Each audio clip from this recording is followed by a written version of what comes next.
नमस्कार शेतकरी मित्रांनो, माझं नाव अजिनाथ भिक्कनराव चित्रक, राहणार सुलतानवाडी, तालुका फुलंब्री, जिल्हा छत्रपती संभाजीनगर।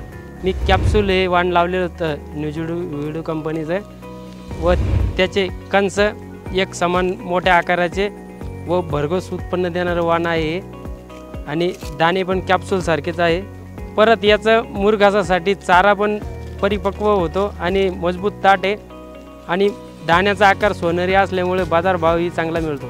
चाराही शेवटपर्यंत हिरवा राहतो व जनावरांसाठी चांगला उपयुक्त आहे खाण्यासाठी। ह्या कंसामध्ये बिट्टी बारीक व ओळीची संख्या 16 ते 17 ओळी असून दाणे बी भरपूर आहे त्याला। मी कॅप्सूल हे वाण लावलेलं आहे यावर्षी व उत्पन्नही चांगलं मिळणार आहे। तरी मी सर्व शेतकऱ्यांना विनंती करतो, तुम्ही ही कॅप्सूल वाण लावा आणि भरघोस उत्पन्न मिळवा।